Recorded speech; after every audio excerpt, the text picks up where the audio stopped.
मैं five rivers heart association ਵੱਲੋਂ doctor Harnoor Singh ਅੱਜ 30 ਦਿਨ ਬਾਅਦ ਜਦੋਂ ਅਸੀਂ ਉਹਨਾਂ ਨੂੰ ਅਨਸ਼ਨ ਤੇ ਹੋ ਗਏ ਨੇ ਤੇ ਅੱਜ ਅਸੀਂ ਉਹਨਾਂ ਦਾ ਐਗਜ਼ਾਮੀਨੇਸ਼ਨ ਕੀਤੀ ਜਾ ਕੇ ਮਿਲ ਕੇ ਆਏ ਉਹਨਾਂ ਨੂੰ ਅੱਜ ਦੇ ਦਿਨ ਹਜੇ ਜਿੰਨੇ ਵੀ 30 ਦਿਨ ਸੀ ਸਭ ਤੋਂ ਜ਼ਿਆਦਾ ਉਹ ਲੋ ਤੇ ਵੀਕ ਫੀਲ ਹੋਏ ਫਿਜ਼ੀਕਲੀ ਜੇ ਆਪਾਂ ਉਹਨਾਂ ਦੀ ਮੈਂਟਲ ਸਟੇਟ ਦੀ ਗੱਲ ਕਰੀਏ ਉਹ ਹਜੇ ਵੀ ਬਹੁਤ ਜ਼ਿਆਦਾ ਸਟਰੋਂਗ ਨੇ ਬਟ ਜਦੋਂ ਆਪਾਂ ਫਿਜ਼ੀਕਲ ਐਗਜ਼ਾਮੀਨੇਸ਼ਨ ਕਰ ਰਹੇ ਹਾਂ ਉਹਨਾਂ ਦੇ ਹੱਥ ਪੀਲੇ ਪੈ ਰਹੇ ਨੇ ਉਹ ਬੋਲਣ ਵੇਲੇ ਬਹੁਤ ਸਲੋ ਬੋਲ ਰਹੇ ਨੇ ਉਹ ਕਿਉਂ ਹੈ ਉਹ ਕਿਉਂਕਿ ਮੈਟਾਬੋਲਿਜ਼ਮ ਉਹਨਾਂ ਦਾ ਸਲੋ ਹੋ ਗਿਆ 30 ਦਿਨ ਭੁੱਖੇ ਰਹਿਣਾ ਇੱਕ ਬਹੁਤ ਹੀ ਜ਼ਿਆਦਾ ਵੱਡੀ ਗੱਲ ਹੈ ਉਹਦਾ ਨਾਲ ਬਹੁਤ ਨੁਕਸਾਨ ਵੀ ਹੋਇਆ ਹੁਣ ਅਸੀਂ ਐਜ਼ ਅ ਮੈਡੀਕਲ ਟੀਮ ਅਸੀਂ ਮੋਨੀਟਰ ਤੇ ਕਰ ਰਹੇ ਹਾਂ ਬਟ ਅਸੀਂ ਪ੍ਰੀਕਾਸ਼ਨਸ ਦਾ ਵੀ ਧਿਆਨ ਰੱਖ ਰਹੇ ਹਾਂ ਅਸੀਂ ਪ੍ਰੀਕਾਸ਼ਨਸ ਕੀ ਰੱਖਣੀ ਹੈ ਅਸੀਂ ਉਹਨਾਂ ਦਾ ਕੰਟੈਕਟ ਜਿਹੜਾ ਹੁੰਦਾ ਹੈ ਕਿ ਲੋਕੀ ਉਹਨਾਂ ਕੋਲ ਘੱਟ ਜਾਣ ਉਸ ਚੀਜ਼ ਦਾ ਬਹੁਤ ਧਿਆਨ ਰੱਖਿਆ ਤੇ ਸਟਰਾਈਲ ਕੰਡੀਸ਼ਨਸ ਮੇਨਟੇਨ ਕੀਤੀਆਂ ਕਿ ਸਾਰੇ ਉੱਥੇ ਮਾਸਕ ਪਾ ਕੇ ਜਾਣ ਕਿਉਂਕਿ ਇਮਿਊਨਿਟੀ ਬਹੁਤ ਲੋ ਹੋ ਗਈ ਹੈ ਕੁਝ ਨਹੀਂ ਖਾਦਾ ਇੰਨੀ ਦੇਰ ਤੋਂ ਤੇ ਉਹਦੇ ਕਰਕੇ ਆਪਾਂ ਦੇਖਿਆ ਕਿ ਅਸੀਂ ਟੈਂਪਰੇਚਰ ਵੀ ਰੈਗੂਲੇਟ ਕੀਤਾ ਕਿ ਅੰਦਰ ਉਹਨੂੰ ਜ਼ਿਆਦਾ ਠੰਡ ਨਾ ਆਏ ਕਿਉਂਕਿ ਬਹੁਤ ਜ਼ਿਆਦਾ ਠੰਡ ਕਾਰਨ ਬਹੁਤ ਜ਼ਿਆਦਾ ਹੋਰ ਵੀ ਦਿੱਕਤਾਂ ਆ ਸਕਦੀਆਂ ਹੁਣ ਮੈਂ ਇੱਕ ਕੁਐਸਚਨ ਜਿਹੜਾ ਬਹੁਤ ਪੁੱਛਦੇ ਪਏ ਸੀਗੇ ਉਹ ਮੈਂ ਜ਼ਰੂਰ ਦੱਸਣਾ ਚਾਹੁੰਦਾ ਇੱਥੇ ਸਾਰੇ ਪੁੱਛਦੇ ਪਏ ਸੀਗੇ ਕਿ 30 ਦਿਨ ਉਹ ਭੁੱਖੇ ਰਹਿ ਗਏ ਨੇ ਤੇ ਇੱਕ ਇਨਸਾਨ ਕਿੰਨੀ ਦੇਰ ਤੱਕ ਇਦਾਂ ਭੁੱਖਾ ਰਹਿ ਸਕਦਾ ਇਹਦਾ ਇੱਕੋ ਇੱਕ ਆਨਸਰ ਹੈ ਕਿ ਇਹਦਾ ਕਿਤੇ ਵੀ ਕੋਈ ਸਟੱਡੀ ਨਹੀਂ ਹੈਗੀ ਕਿ ਇੱਕ ਇਨਸਾਨ ਕਿੰਨੀ ਦੇਰ ਤੱਕ ਭੁੱਖਾ ਰਹਿ ਸਕਦਾ ਹੈ ਤਿੰਨ ਚੀਜ਼ਾਂ ਤੇ ਇਹ ਚੀਜ਼ ਡਿਪੈਂਡ ਕਰਦੀ ਹੈ ਸਭ ਤੋਂ ਪਹਿਲੀ ਹੁੰਦੀ ਹੈ ਕਿ ਮੈਂਟਲ ਸਟੇਟ ਕੀ ਹੈ ਇਨਸਾਨ ਦੀ ਦੂਸਰੀ ਗੱਲ ਹੈ ਕਿ ਉਹਦੇ ਫੈਟ ਸਟੋਰਸ ਕਿੰਨੇ ਨੇ ਕਿ ਉਹਦੀ ਜਿਹੜੀ ਚਰਬੀ ਹੈ ਉਹ ਸਰੀਰ 'ਚ ਕਿੰਨੀ ਹੈ ਜਿਹੜੀ ਤੀਜੀ ਗੱਲ ਉਹ ਹੈ ਮੈਟਾਬੋਲਿਜ਼ਮ ਉਹਨਾਂ ਦਾ ਬਹੁਤ ਸਲੋ ਹੋ ਗਿਆ ਜਿਵੇਂ ਆਪਾਂ ਆਲਰੇਡੀ ਗੱਲ ਕਰ ਰਹੇ ਹਾਂ ਕਿ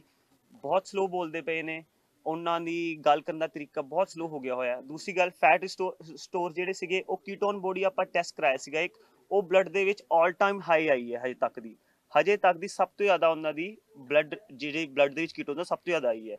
ਉਸ ਤੋਂ ਬਾਅਦ ਮੈਂਟਲ ਸਟੇਟ ਤੇ ਆਲਰੇਡੀ ਉਹਨਾਂ ਦੀ ਬਹੁਤ ਜ਼ਿਆਦਾ ਸਟਰੋਂਗ ਹੈ ਤੇ ਐਂਡ 'ਚ ਮੈਂ ਇਹ ਕਹਿਣਾ ਚਾਹੁੰਦਾ ਕਿ ਜਸਟ ਇਨ ਕੇਸ ਫਿਰ ਜੇ ਨਿਊਟ੍ਰੀਸ਼ਨ ਦੀ ਉਹਨਾਂ ਨੂੰ ਲੋੜ ਪੈਂਦੀ ਹੈ ਤਾਂ ਇੱਥੋਂ ਵਾਪਸ ਆਣਾ ਬਹੁਤ ਮਤਲਬ ਇਰਰਿਵਰਸੀਬਲ ਸਿਚੁਏਸ਼ਨ ਤੱਕ ਆ ਪਹੁੰਚ ਗਏ ਹੋਏ ਹਾਂ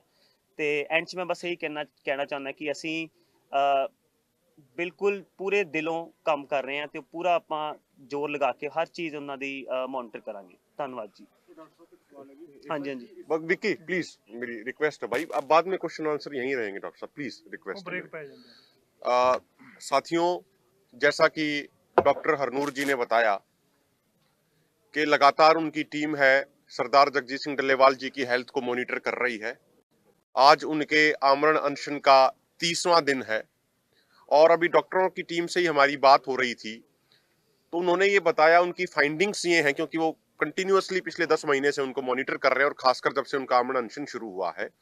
जो उनका अपर बीपी है वो पहले नॉर्मली 130 के आसपास रहता था लेकिन अब जो उनका अपर बीपी है वो नॉर्मली भी 100 के आसपास ही वो फ्लक्चुएट कर रहा है 100 से 105 के बीच में फ्लक्चुएट कर रहा है और जो लोअर बीपी है उनका वो 70 से 75 रह रहा है नॉर्मली जो पहले उनका 80 से 85 रहता था अब वो फ्लक्चुएट करके लगभग 70 के आसपास ही नॉर्मली रहता है उससे डाउन ही आता है लेकिन उससे ऊपर जो एक नॉर्मल स्थिति में जाना चाहिए वो नहीं आ पा रहा है तो वहां पे एक वो कांस्टेंट सा हो रहा है जो बहुत ही एक डिटेरियोरेट हो रही है उनकी हेल्थ जो बहुत ही ज्यादा चिंताजनक है एक बात दूसरी बात साथियों कल जब गवर्नमेंट टीम आई थी मेडिकल की तो जब वो टेस्ट करने के लिए आई थी ब्लड सैंपल लेने के लिए आई थी ईसीजी टेस्ट करने के लिए आई थी सरदार जगजीत सिंह डल्लेवाल जी ने उनको एक बात कही थी कि भाई आप पहले government team ketone body test क्यों नहीं कर रही है आज मेरे अनशन का 29वां दिन है कल मतलब 29वां दिन था उनका जब उन्होंने ये बात कही आज उनका 30वां दिन है तो आज तक गवर्नमेंट डॉक्टरों ने चंडीगढ़ से भी टीम आ गई है पटियाला से भी रेगुलर टीम आ रही है तो उन्होंने कीटोन बॉडी टेस्ट क्यों नहीं किया वो टेस्ट मेरे क्यों नहीं किए जा रहे जिससे पिक्चर बिल्कुल क्लियर हो जाए सरकार को भी कि पिछले 30 दिनों से उन्होंने ना तो कुछ खाया है और पानी के अलावा कुछ नहीं पिया है हमारे ऑर्गेनाइजेशनों को दोनों फोरमों को और किसानों को तो ये बिल्कुल क्लियर है कि सरदार जगजीत सिंह डल्लेवाल जी जिन दृढ़ इरादों के हैं उन्होंने पिछले 30 दिनों से पानी के अलावा कुछ नहीं पिया और कुछ भी नहीं खाया लेकिन सरकार को कोई वहम हो केंद्र सरकार को या स्टेट गवर्नमेंटों को या अधिकारियों को कोई वहम हो तो उनका वो वहम भी दूर हो जाए इसीलिए कल उन्होंने स्पेशली ये कहा कि कीटोन बॉडी टेस्ट और बाकी से जो संबंधित टेस्ट हैं अगर वो गवर्नमेंट डॉक्टरों की टीम करेगी तो आप बाकी सैंपल ले लीजिए अदरवाइज हम आपको सैंपल नहीं देंगे तो कल उन्होंने कीटोन बॉडी टेस्ट भी गवर्नमेंट टीम ने किया है। उन्होंने हमसे ये वादा किया था कि आज शाम तक उसकी रिपोर्ट हमें वो दे देंगे और उन गवर्नमेंट डॉक्टरों को भी कल हम आपके सामने खुद वो पूरी रिपोर्ट रखवाएंगे, जिससे गवर्नमेंट को भी पूरे तरीके से क्लैरिटी आ जाए, कहीं अगर उनको कुछ थोड़ा बहुत भी डाउट हो तो। इसके अलावा साथियों, जो कल हमारा कैंडल मार्च था वो देश भर में ऐसी जगहों पे हुआ है जहां पहले कभी आंदोलन के प्रति इतनी सिंपैथी नहीं देखी गई। राजस्थान के अंदर, जम्मू कश्मीर के अंदर, हरियाणा के गांव-गांव के अंदर वो हुआ है। पंजाब की, चंडीगढ़ की कई यूनिवर्सिटियों में हुआ है, हरियाणा की यूनिवर्सिटियों में हुआ है, आंध्र प्रदेश के अंदर हुआ है, महाराष्ट्र के अंदर हुआ है, कर्नाटका, तमिलनाडु के अंदर हुआ है, मध्य प्रदेश के अंदर हुआ है। तो जो एक आज सरदार जगजीत सिंह डल्लेवाल जी के आमरण अनशन के प्रति, उनकी सोच के प्रति जो लोगों में, आम लोगों में एक जो लगाव है वो लगातार बढ़ता जा रहा है। और कल आने वाली, कल यानी 26 तारीख को जो दोनों मोर्चों की कॉल है, पूरे देश के लेवल पे, पंजाब के अलावा तमाम राज्यों में सुबह 10 बजे से लेके 4 बजे तक किसान बड़ी संख्या में अपने जिला मुख्यालयों के ऊपर और अपने तहसील मुख्यालयों के ऊपर धरने दे रहे हैं, सांकेतिक भूख हड़ताल कर रहे हैं। और कल यहीं पे खनौरी मोर्चे पे ही जितने भी व्यापारिक संगठन है, जितने भी सामाजिक संगठन है, जितने भी धार्मिक संगठन है, जितनी भी ट्रेड यूनियन है, जितने भी सांस्कृतिक संगठन है, उन सब की दोनों फोरमों के नेताओं के साथ इसी होटल माही में, जो ये यहाँ पे साइड में शेड है, यहाँ पे मीटिंग होगी, जिसमें 30 तारीख को पंजाब बंद को कैसे अधिक से अधिक सफल बनाया जाए, उनकी रणनीति के ऊपर विचार चर्चा की जाएगी। सभी वर्गों का पूरा समर्थन लिया जाएगा, उसी के लिए रणनीति बनाई जाएगी। और कल फिर दोनों फोरमों की एक बड़ी और ज्वाइंट प्रेस कॉन्फ्रेंस यहाँ पे अन्य सामाजिक संगठनों के साथ भी होगी। और साथियों, एक आखिरी बात आप सबके संज्ञान में हम ये लाना चाह रहे हैं। सरदार जगजीत सिंह डल्लेवाल जी के भी मन में ये बात थी, 2 सवाल उनके मन में है। पहला ये कि भाई, जो state government, Haryana state government ने अभी 3-4 दिन पहले एक नोटिफिकेशन जारी किया कि हम 24 फसलों की एमएसपी पे खरीद की गारंटी देते हैं। ये उन्होंने एक नोटिफिकेशन जारी किया है। कुछ महीने पहले उन्होंने सिंपल एक बयान दिया था। हम माननीय हरियाणा सरकार के मुख्यमंत्री जी से, नायब सिंह सैनी जी से, सिर्फ 2 बातें पूछना चाह रहे हैं। पहली बात तो ये कि क्या कोई state government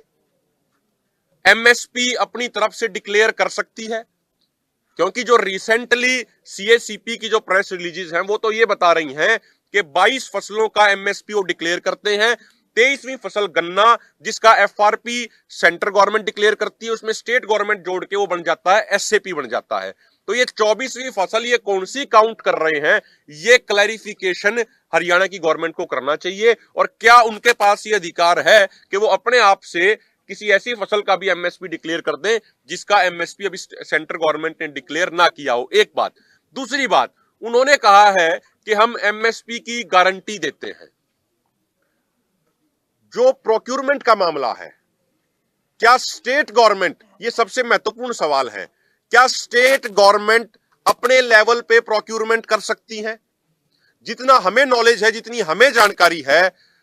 state government purchase करती है, प्रोक्यूर करती है सेंटर के पूल में डालने के लिए। सेंट्रल गवर्नमेंट उनको बजट देती है, सेंट्रल गवर्नमेंट पैसा अलोकेट करती है, उस आधार पे स्टेट गवर्नमेंट प्रोक्यूरमेंट करती है। जो हरियाणा स्टेट गवर्नमेंट की जो परचेज करने वाली संस्थाएं हैं, चाहे वो हैफेड हो, चाहे वो वेयर हाउस कॉर्पोरेशन हो, जो वो प्रोक्यूरमेंट करती हैं, उनकी प्रोक्यूरमेंट की अमाउंट बहुत कम है। हरियाणा गवर्नमेंट को यह भी डाटा रखना चाहिए कि हरियाणा गवर्नमेंट की एजेंसियां किस फसल को कितना प्रोक्यूर कर रही हैं और सेंट्रल गवर्नमेंट की एजेंसियों के लिए हरियाणा गवर्नमेंट कितना प्रोक्यूर कर रही है। उससे अपने आप में क्लियर हो जाएगा। हमें बिल्कुल क्लियर है कि बिना सेंट्रल गवर्नमेंट की सहमति के कोई भी स्टेट गवर्नमेंट सभी फसलों पे एमएसपी गारंटी इंश्योर नहीं कर सकती। हमारे पास छत्तीसगढ़ का भी एग्जाम्पल है, अन्य राज्यों का भी एग्जाम्पल है, जहां पे स्टेट गवर्नमेंटों ने यह कहा था कि हम अपनी तरफ से फसलों पे बोनस देंगे, लेकिन सेंट्रल गवर्नमेंट ने 2014 में एक बात क्लियर कर दी थी मोदी सरकार ने कि अगर कोई भी स्टेट गवर्नमेंट किसानों को फसलों पे बोनस देगी तो सेंट्रल गवर्नमेंट उस स्टेट गवर्नमेंट से अनाज प्रोक्यूर नहीं करेगी। तो जो स्टेट गवर्नमेंट, जैसे छत्तीसगढ़ का एग्जांपल हमारे सामने है, जिन्होंने ये कहा था कि हम 600 रुपया प्रति क्विंटल धान पे बोनस देंगे, लेकिन वो बड़े लंबे समय तक सेंटर और स्टेट के बीच में वो विवाद का विषय बन गया था और सेंटर यहां तक आ गया था कि हम स्टेट गवर्नमेंट से प्रोक्यूर नहीं करेंगे। इसीलिए हमारा ये निवेदन है कि भाई, जो हमारे 2 सवाल हैं, हरियाणा की भाजपा सरकार को उन दोनों सवालों का जवाब देना चाहिए, डाटा के साथ जवाब देना चाहिए। ये सिर्फ हमारे सवाल नहीं है, ये हर किसान के मन में ये सवाल है, चाहे वो हरियाणा के किसान हो, चाहे पंजाब के किसान हो, या देश के अन्य राज्यों के किसान हो। मैं निवेदन करूंगा आदरणीय सुरजीत सिंह फूल जी बात रखें, उसके बाद हमारे दो साथी और रखेंगे। पत्रकार साथियों, ਤੁਹਾਡਾ ਵੀ ਆਮ ਸਵਾਲ ਹੁੰਦਾ ਵੀ ਤੁਹਾਡੀ ਇਸ ਅੰਦੋਲਨ ਦੇ ਵਿੱਚ ਆਮ ਲੋਕਾਂ ਨੂੰ, ਕਿਸਾਨਾਂ ਨੂੰ ਸ਼ਾਮਲ ਕਰਨ ਦੀ ਖਾਤਰ ਤੁਹਾਡੀ ਪਲੈਨਿੰਗ ਕੀ ਹੈ, ਤੁਹਾਡੀ ਸਟ੍ਰੈਟਜੀ, ਰਣਨੀਤੀ ਕੀ ਹੈ, ਕਿਵੇਂ ਸ਼ਾਮਲ ਕਰੋਗੇ? ਉਹ ਵਿੱਚ ਪਹਿਲਾਂ ਦੋ ਪ੍ਰੋਗਰਾਮ ਜਿਹੜੇ ਹਲਕੇ ਸੀਗੇ, ਸੌਫਟ ਸੀਗੇ, ਜਿਨ੍ਹਾਂ ਦੇ ਵਿੱਚ ਕੈਂਡਲ ਮਾਰਚ ਵਾਲਾ ਸੀਗਾ ਕੱਲ੍ਹ ਵਾਲਾ, 26 ਨੂੰ ਭੁੱਖ ਹੜਤਾਲ ਵਾਲਾ ਹੈਗਾ ਤਹਿਸੀਲ ਹੈੱਡਕੁਆਟਰਾਂ 'ਤੇ, ਪਰ ਜਿਹੜਾ 30 ਦੇ ਸਾਡੀ ਕਾਲ ਦਿੱਤੀ ਹੋਈ ਹੈ ਪਹਿਲਾਂ ਹੀ ਪੰਜਾਬ ਬੰਦ ਦੀ, ਕੱਲਾ ਪੰਜਾਬ ਬੰਦ ਆ, ਆਲ ਇੰਡੀਆ ਬੰਦ ਦਾ ਨਹੀਂ, ਉਹ ਕੋਈ ਛੋਟੀ ਕਾਲ ਨਹੀਂ। ਇਹਨਾਂ ਕਾਲਾਂ ਦੇ ਮੁਕਾਬਲੇ 3 ਘੰਟਿਆਂ ਦਾ ਰੇਲ ਜਾਮ, ਮੋਮਬੱਤੀ ਮਾਰਚ, ਉਹ ਜਿਹੜਾ ਪੂਰਾ ਸਾਡਾ ਲੋਕਾਂ ਦੀਆਂ ਵੀ ਨਿਗਾਹ ਲੱਗੀ ਹੋਈ ਹੈ ਵੀ ਕਿੰਨਾ ਕੁ ਸਫਲ ਹੁੰਦਾ। ਪੰਜਾਬ ਬੰਦ ਦਾ ਮਤਲਬ ਮੁਕੰਮਲ ਪੰਜਾਬ ਬੰਦ ਦਾ ਜਿਹੜਾ ਅਸੀਂ ਕਿਹਾ, ਉਹਦਾ ਭਾਵ ਹੈ ਵੀ ਉਹਦੇ ਸਾਰੇ ਲੋਕ ਹੈ ਜੇ ਸ਼ਾਮਲ ਹੋਣਗੇ ਉਹਦੇ ਪੰਜਾਬ ਦੇ ਫਿਰ ਉਹ ਬੰਦ ਹੋਣਾ, ਸਾਰੇ ਬੰਦ, ਕਿਉਂਕਿ ਰੋਡ ਬੰਦ ਕਰਨੀ ਹੈ, ਰੇਲ ਬੰਦ ਕਰਨੀ ਹੈ, ਵਪਾਰ ਬੰਦ ਕਰਨਾ, ਸਾਰੀਆਂ ਜਿਹੜੇ ਸਰਕਾਰੀ ਅਦਾਰੇ ਹੈ ਉਹ ਬੰਦ ਕਰਨੇ ਹੈ। ਇਹ ਹੁਣ ਕੋਈ ਜਬਰੀ ਇੱਕ ਤਾਂ ਹੁੰਦਾ, ਕੋਈ ਸਟੇਟ ਨੇ ਹੁਕਮ ਸਰਕੂਲਰ ਜਾਰੀ ਕਰਤਾ, ਐਂ ਤਾਂ ਅਸੀਂ ਕਰਨਾ ਨਹੀਂ। ਅਸੀਂ ਤਾਂ ਲੋਕਾਂ ਨੂੰ ਪ੍ਰੇਰ ਕੇ ਥੱਲੇ ਉਹਨਾਂ ਨੂੰ ਕਨਵਿੰਸ ਕਰਕੇ ਥੱਲੇ ਗਰਾਊਂਡ ਵਰਕ ਕਰਕੇ ਜਿਹੜਾ ਹੋਮਵਰਕ ਫਿਰ ਉਹਦੇ 30 'ਚ ਸ਼ਮੂਲੀਅਤ ਕਰਾਉਣੀ ਹੈ। ਇਸ ਕਰਕੇ ਵੀ ਸਾਡਾ ਉਹ ਜਿਹੜਾ 30 ਵਾਲਾ ਜਿਹੜਾ ਸਫਲ ਬੰਦ ਵਾਲਾ, ਮੁਕੰਮਲ ਬੰਦ ਵਾਲਾ, ਉਹਨੇ ਇੱਕ ਤਰ੍ਹਾਂ ਦਾ ਉਹ ਟੈਸਟ ਹੋਊਗਾ ਵੀ ਜਿਹੜੇ ਕਹਿੰਦੇ ਆ ਵੀ ਇਹਨਾਂ ਨੂੰ ਸਮਰਥਨ ਨਹੀਂ,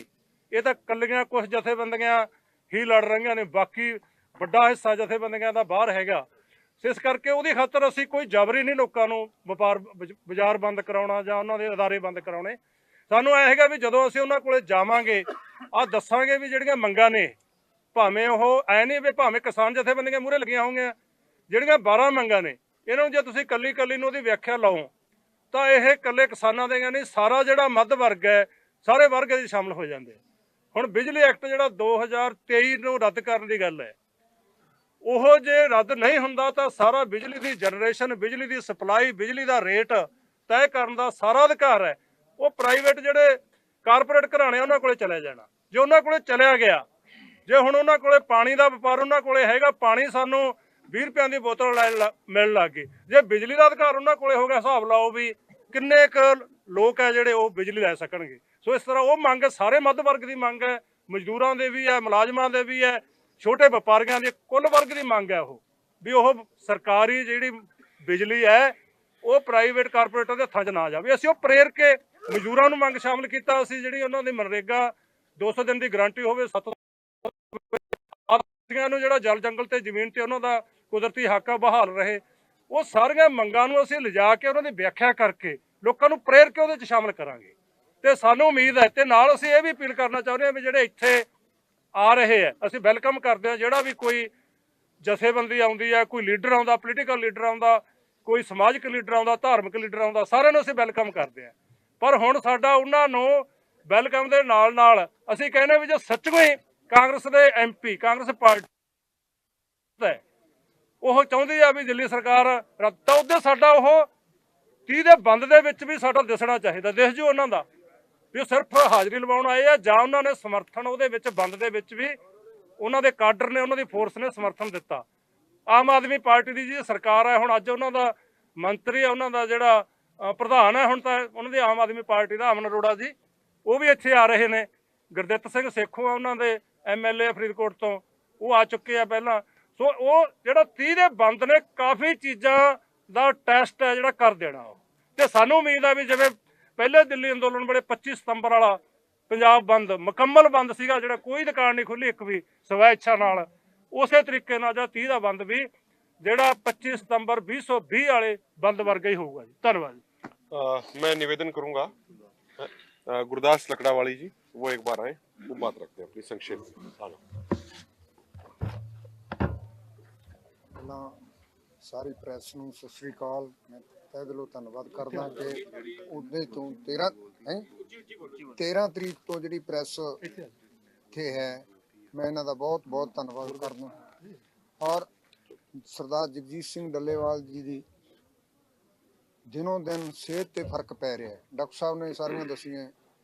ਪਰ ਮੈਂ ਸਰਕਾਰ ਨੂੰ ਇੱਕ ਜ਼ਰੂਰ ਅਪੀਲ ਕਰਦਾ ਵੀ ਸਰਕਾਰ ਨੂੰ ਇਹ ਤੇ ਸਮੇਤ ਲੈਣਾ ਚਾਹੀਦਾ, ਸਰਕਾਰ ਨੂੰ ਸੋਚਣਾ ਚਾਹੀਦਾ ਕਿ ਕਿਸਾਨਾਂ ਦੀਆਂ ਜਿਹੜੀਆਂ ਮੰਗਾਂ ਹੈ ਔਰ ਦੁਕਾਨਦਾਰਾਂ ਦੀਆਂ ਵੀ ਮੰਗਾਂ ਹੈਗੀਆਂ, ਲੇਬਰ ਵਾਲਿਆਂ ਦੀਆਂ ਵੀ ਮੰਗਾਂ, ਉਹਦੇ ਵਿੱਚ ਜਿਹੜੇ ਦੇ ਵਿੱਚ ਸਰਦਾਰ ਜਗਜੀਤ ਸਿੰਘ ਡੱਲੇਵਾਲ ਜੀ ਮਰਨ ਅਨਸ਼ਨ ਤੇ ਬੈਠੇ ਹੋਏ ਆ। ਔਰ ਇਹਦੇ 'ਚ ਸਰਕਾਰ ਕੋਈ ਵੀ ਸਿਗਾਨ ਨਹੀਂ ਲੈ ਰਹੀ, ਸਰਕਾਰ ਕੁੰਭ ਕਰਨ ਦੀ ਨਹੀਂ ਸੁੱਤੀ ਪਈ ਹੈ। ਪਰ ਜਦੋਂ ਕਿ ਅਸੀਂ ਪੰਜਾਬ ਦੇ ਜਿਵੇਂ ਬੰਦ ਆਇਆ ਸੱਦਾ, ਉਹਦੇ 'ਚ ਪੂਰਾ ਮੁਕੰਮਲ ਬੰਦ ਹੋ ਜਾਂਦਾ ਹੈਗਾ ਪੂਰਾ, ਤਾਂ ਉਹਦੇ 'ਚ ਸਰਕਾਰ ਨੂੰ ਵੀ ਭਾਜਣਾ ਪੈਂਦੀਆਂ ਹੀ ਹੈ। ਇੱਕ ਚੀਜ਼ ਇਹਦੇ 'ਚ ਜ਼ਰੂਰ ਹੈ, ਮੈਂ ਮੇਰੇ ਕਿਸਾਨ ਭਰਾਵਾਂ ਨੂੰ ਔਰ ਮਜ਼ਦੂਰ ਭਰਾਵਾਂ ਨੂੰ ਹਰਿਆਣਾ 'ਚ ਕਿੰਨੇ ਯੂਪੀ ਹੈ, ਉਹ ਵੱਧ ਤੋਂ ਵੱਧ ਇਹਦੇ ਵਿੱਚ ਹਿੱਸਾ ਪਾਉਣ, ਜ਼ਿਆਦਾ ਸੇ ਜ਼ਿਆਦਾ ਇੱਥੇ ਆਉਣ। ਔਰ ਇਹਦੇ ਵਿੱਚ ਇੱਕ ਚੀਜ਼ ਜ਼ਰੂਰ ਐਡ ਕਰ ਲੈਣ ਕਿ ਜਿਹੜੇ ਪਹਿਲਾਂ ਅੰਦੋਲਨ ਲੜੇ ਗਏ ਹੈ, ਪੰਜਾਬ ਤੋਂ ਚੱਲੇ ਹੋਏ ਅੰਦੋਲਨ ਲੜੇ ਗਏ ਹੈ, ਉਹਨਾਂ ਦੇ ਵਿੱਚ ਜਦੋਂ ਗੱਲ ਆਉਂਦੀ ਹੈ ਕਿ ਸਾਡੇ ਦਾਦਾ ਜੀ ਫਲਾਣੇ ਥਾਂ ਸ਼ਹੀਦ ਹੋ ਗਏ ਸੀਗੇ, ਜੇ ਉਹ ਜੈਤੋ ਦਾ ਮੋਰਚਾ ਹੋਵੇ ਚਾਹੇ ਕਿਤੇ ਵੀ ਹੈ, ਪਰ ਇਹ ਵੀ ਉਹ ਮੋਰਚੇ ਹੈ। ਪਰ ਉਹ ਲੋਕ ਕੀ ਕਹਿਣਗੇ ਆਪਣੇ ਪੁੱਤ ਪੋਤਿਆਂ ਨੂੰ ਵੀ ਜੇ ਇਹਦੇ ਵਿੱਚ ਆ ਕੇ ਉਹਨਾਂ ਨੇ ਕੋਈ ਸ਼ਮੂਲੀਅਤ ਨਾ ਦਿੱਤੀ, ਉਹ ਪੁੱਤ ਪੋਤੇ ਪੁੱਛਣਗੇ ਵੀ ਤੁਸੀਂ ਦਾਦਾ ਜੀ ਬਾਪੂ ਜੀ ਗਏ ਸੀ ਉਸ ਮੋਰਚੇ 'ਚ, ਉਹਨਾਂ ਦੇ ਕੋਲੇ ਕੋਈ ਜਵਾਬ ਨਹੀਂ ਹੋਣਾ। ਮੈਂ ਇਸ ਕਰਕੇ ਹੱਥ ਬੰਨ੍ਹ ਕੇ ਬੇਨਤੀ ਕਰਦਾ ਮੇਰੇ ਕਿਸਾਨ ਭਰਾਵਾਂ ਨੂੰ ਔਰ ਮਜ਼ਦੂਰਾਂ ਨੂੰ ਵੀ ਵੱਧ ਤੋਂ ਵੱਧ ਹਿੱਸਾ ਪਾਉਣਾ ਚਾਹੀਦਾ। वाहिगुरु जी का खालसा, वाहिगुरु जी की छोटी फतेह। सी मैं जानकारी और अंत में एक मेंशन करना चाह रहा हूँ। हमारे लगभग 15 दिन पहले एग्जैक्टली एक किसान साथी जब शंभू बॉर्डर से बीकेयू एकता सिद्धूपुर जत्थेबंदी के जब किसी दोनों मोर्चों के दिए कार्यक्रम में ही शामिल होने के लिए जा रहे थे, तो उनका बहुत बड़ा एक्सीडेंट हो गया था। उसके बाद वो कंटिन्यूअसली आईसीयू में थे, लेकिन बड़े दुख के साथ हम ये सूचित कर रहे हैं कि आज उनकी डेथ हो गई। दोनों मोर्चों की संवेदनाएं उनके परिवार के साथ हैं। और आज जब हमारी मीटिंग भी हो रही थी सुबह, उसमें भी 2 मिनट का मौन रख के उनको श्रद्धांजलि दी गई। सवाल जी किसी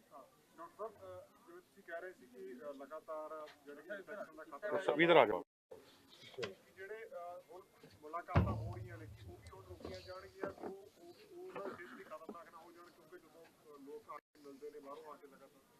ਉਹ ਅਸੀਂ ਬਹੁਤ ਦੇਰ ਦੇ ਕੀਤਾ ਹੋਇਆ ਜੀ ਇਹ ਇੰਪਲੀਮੈਂਟ।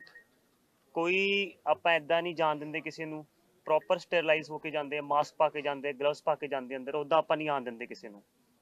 ਸਰ ਕੀ ਤੁਹਾਡੇ ਵੱਲੋਂ ਸਰ ਕਿਸਾਨਾਂ ਵੱਲੋਂ ਨਹੀਂ, ਤੁਹਾਡੇ ਜਥੇਬੰਦੀ ਵੱਲੋਂ ਨਹੀਂ ਹੈਗਾ ਕਿ ਜ਼ਿਆਦਾ ਘੱਟ ਲੋਕ ਮਿਲਾਏ ਜਾਣ, ਜਿਸ ਤਰੀਕੇ ਨਾਲ ਹੁਣ ਇਹ ਲਗਾਤਾਰ ਹੋਣ ਜਾ ਰਹੀ ਹੈ, ਜਾਂ ਕਿ ਜਗਜੀਤ ਡੱਲੇਵਾਲ ਦਾ ਫੈਸਲਾ ਕਿ ਜਿਹੜੇ ਲੋਕ ਆ ਰਹੇ ਨੇ ਉਹ ਮਿਲੇ? देखिए, सरदार जगजीत सिंह डल्लेवाल जी ने कल भी उन्होंने ये कहा, पिछले 2 दिनों से वो कह रहे थे कि जो किसान भाई आ रहे हैं, जो और संगत आ रही है, मुझे उनके दर्शन करने हैं। और किसानों के प्रति जो उनकी समर्पण भावना है, जो उनका लगाव है, वो आप सबको मालूम ही है कि 2 दिन पहले भी जब रात को बारिश शुरू हुई थी तो पूरी रात वो सोए नहीं, और उन्होंने कहा कि 12 घंटे के अंदर यहाँ पे शेड बन जानी चाहिए। जो यहाँ मोर्चे पे सभी वॉलंटियर्स ने इकट्ठे होके, मजदूर भाइयों ने, डॉक्टरों ने भी उसमें सहयोग कराया, उसमें जो वॉलंटियर की सेवा के तौर पे। तो इसलिए डल्लेवाल साहब की परमिशन के बाद ही कोई उनसे मिल पाता है। और जब उनका अगर वो शारीरिक तौर पे अगर वो ठीक महसूस नहीं कर रहे होते हैं तो 2-2 3-3 दिन उनको किसी से उनको मिलने भी नहीं दिया गया। डॉक्टरों की भी हम सलाह लेते हैं। बाकी जब वो अलाउ करते हैं उसी के बाद उनसे मुलाकात होती है। और जब तक सरदार जगजीत सिंह डल्लेवाल जी इस स्थिति में हैं कि वो दर्शन करना चाह रहे हैं, तो लगातार वो लोगों के बीच में रहेंगे। अभिमन्यु जी, डॉक्टर साहब कह रहे थे कि तुरंत इनको आईसीयू में शिफ्ट करना चाहिए, नहीं तो हालत बिगड़ जाएंगे अगले 48 घंटों। देखिए, मैं एक बात क्लियर कर दूं, हम बिल्कुल इस चीज को अच्छे से जानते हैं, इस चीज को समझते हैं। और सरदार जगजीत सिंह डल्लेवाल जी भी इस चीज को बहुत बेहतर ढंग से उन्होंने महसूस भी करते हैं, वो सबसे ज्यादा, कि भाई स्थिति तो धीरे धीरे बिगड़ रही है और आगे आने वाले दिनों में स्थिति और भी ज्यादा बिगड़ेगी। जिस तरीके से उनका जो टोटल वेट था जब उन्होंने अनशन शुरू किया, उसमें लगभग उसका 20% है वो उनका कम हो चुका है। तो स्थिति आगे और भी ज्यादा बिगड़ेगी। लेकिन अब ये तो सरकार को सोचना है कि सरकार किसानों की बात सुनने को तैयार है या नहीं है, ये अब सरकार को तय करना है। जब उन्होंने तो क्लियर स्टैंड ये कर दिया अपना कि भाई, जो कल भी उन्होंने बात बोली कि या तो मांग पूरी होगी, आंदोलन जीतेंगे, या फिर मेरी मौत होगी, वो किसी भी तरीके की मेडिकल ट्रीटमेंट नहीं लेंगे। एसकेएम ने कल भी मीटिंग की, एकता को लेकर इकट्ठे नहीं हो पाए, उन्होंने आगे 15 दिन का प्रोग्राम रख दिया। उनका ये भी कहीं ना कहीं नाराजगी है कि जो चिट्ठी लिखी गई वो पंडेर यूनियन की तरफ से लिखी गई, मीटिंग में आपके संगठन में कोई नहीं आया, तो वो कह रहे हैं कि वो बुलाना नहीं चाहते तो हम किस तरह से जाएं, अगर हम जाएंगे तो कहीं ऐसा ना हो कि आंदोलन खराब हो जाए, इसलिए वो पीछे हटे होंगे। देखो, मैं एक चीज आपको स्पष्ट कर दूं, पूरे देश के किसान लगातार एकजुट होते जा रहे हैं। कल रात को मध्य प्रदेश के अशोकनगर से भी किसानों का यहां पे बड़ा जत्था पहुंचा है। उसके अलावा उत्तर प्रदेश के भी कई जिलों से किसान यहां पे पहुंचे हैं, पीलीभीत से भी किसान यहां पहुंचे हैं, जो लगातार रात के समय भी ड्यूटी दे रहे हैं। तो जो सबसे महत्वपूर्ण बात है वो है किसानों की एकजुटता, और किसानों की एकजुटता लगातार बढ़ती जा रही है। वो और भी ज्यादा मोबिलाइज हो रहे हैं, और भी ज्यादा स्ट्रेंथनिंग हो रही है, एक बात। दूसरी बात, जो कुछ साथी ये कहते हैं कि भाई हम चले गए तो कभी कोई बिगड़ ना जाए, यहाँ पे अन्य संगठनों के सारे साथी आए ही हैं, वो ऑलरेडी यहाँ पे आ चुके हैं, ज्यादातर साथी आ चुके हैं। सबका पूरा सम्मान किया गया है, सबका पूरा सत्कार किया गया है, सबको पूरे तरीके से प्रॉपर इज्जत दी गई है, सबका पूरा सत्कार हुआ है। तो ये कहना कि भाई कभी कुछ ना हो जाए, मुझे लगता है इस तरीके की बातें करना, इस तरीके की टिप्पणी करना ठीक नहीं है। और जहां तक आपने कहा कि भाई एक तरफ से ही चिट्ठी आई या क्या हुआ, कैसे हुआ, हम बार बार ये बात क्लियर कर चुके हैं कि दोनों मोर्चों ने बातचीत करके ही, पहले बातचीत हुई थी हमारी, फिर उसके बाद हमारे कुछ साथी मिलने के लिए गए थे। तो हम सारा अपना दोनों मोर्चे आपस में कोऑर्डिनेशन करके आपस में रणनीति बना के चीजें कर रहे हैं। सुरजीत फूल जी भी इस पे कुछ ऐड करना चाह रहे हैं। देखो जी, ਜਿਹੜਾ ਪ੍ਰਤੀਨਿਧ ਮੰਡਲ ਸਾਡਾ ਗਿਆ, ਕਮੇਟੀ ਗਈ ਆ ਪੰਜ ਆਗੂਆਂ ਦੀ, ਉਹ ਜੇ ਕਹਿੰਦੇ ਵੀ ਕੱਲੀ ਭੰਦੇਰ ਦੀ ਜਥੇਬੰਦੀ ਦੇ ਉਹਨੂੰ ਡਿਸਟੋਰਟ ਕਰਨਾ, ਤੋੜਨਾ ਕਿਸੇ ਗੱਲਬਾਤ ਨੂੰ, ਅਸੀਂ ਪਹਿਲਾਂ ਵੀ ਸਾਫ਼ ਕੀਤਾ, ਹੁਣ ਵੀ ਭਾਨੂ ਜੀ ਨੇ ਸਾਫ਼ ਕਰਤਾ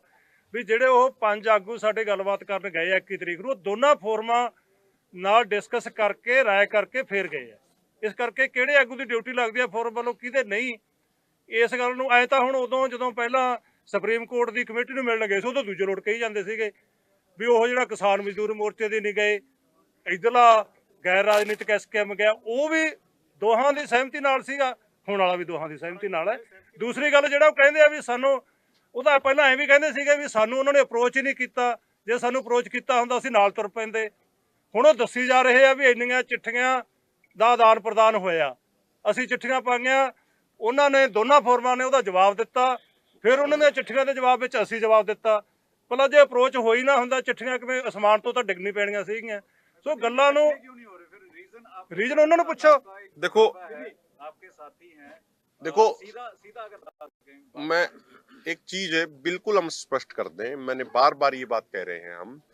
कि जिन लोगों को ये लगता है कि एमएसपी गारंटी कानून देश के किसानों के लिए बहुत जरूरी है, जिन जिन साथियों को ये लगता है कि लखीमपुर खीरी के घायलों और शहीदों को न्याय दिलाना जरूरी है, जिन जिन साथियों को ये लगता है कि स्वामीनाथन आयोग की रिपोर्ट लागू कराना बहुत जरूरी है किसानों के भविष्यों को बचाने के लिए, किसानों की आत्महत्या को रोकने के लिए, वो तमाम किसान और तमाम संगठन लगातार 13 फरवरी से इस आंदोलन में डटे हुए हैं, पूरी मजबूती के साथ काम कर रहे हैं। जिंदा जमीर के सभी लोग इस आंदोलन के हक में है, इस आंदोलन के समर्थन में है। और बाकी कौन क्या टिप्पणी कर रहा है, मुझे लगता है कि हम दोनों फोरमों की तरफ से उस पर कोई ज्यादा अपनी प्रतिक्रिया नहीं देना चाह रहे, क्योंकि हमारे सामने जो स्थिति है, सरदार जगजीत सिंह डल्लेवाल जी के आमरण अनशन का आज 30वां दिन है, उनकी स्थिति बहुत गंभीर है, नाजुक है। कल यहाँ पे सामाजिक, धार्मिक, सांस्कृतिक, ट्रेड यूनियनों के साथ हमारी मीटिंग है, उन संगठनों के साथ, उसमें भी हम लगातार तैयारी में दोनों फोरमों के नेता लगे हुए हैं। तो इसलिए हमारी प्रार्थना आपसे ये है कि दूसरे साथी कौन क्या कह रहा है, क्या नहीं कह रहा, उसका जवाब बेहतर ढंग से वही दे पाएंगे।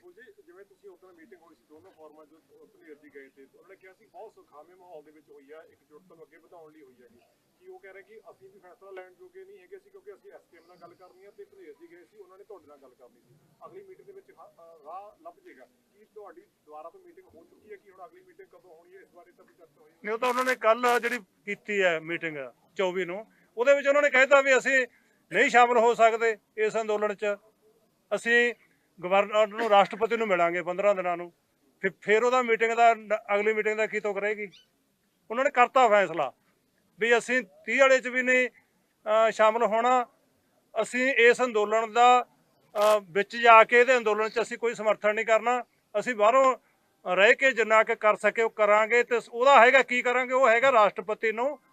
ਇਹ ਵੀ ਮੰਗਾਂ ਮੰਨੀਆਂ ਜਾਣ ਜਿਹੜੀਆਂ ਸਾਡੀਆਂ ਦੋਨੇ ਫੋਰਮਾਂ ਦਾ ਅੰਦੋਲਨ ਚੱਲ ਰਿਹਾ 12 ਮੰਗਾਂ ਤੇ ਜਗਜੀਤ ਸਿੰਘ ਡੱਲੇਵਾਲ ਦੀ ਜਾਨ ਬਚਾਈ ਜਾਵੇ। ਉਹ ਮੇਰਾ ਖਿਆਲ ਤਰੀਕ ਵੀ ਉਹਨਾਂ ਨੇ ਦੇਤੀ ਵੀ ਕਿੰਨੇ ਦਿਨਾਂ ਨੂੰ, ਮਤਲਬ ਉਹਨਾਂ ਦਿਨ ਉਹ ਵੇਟ ਕਰਨਗੇ।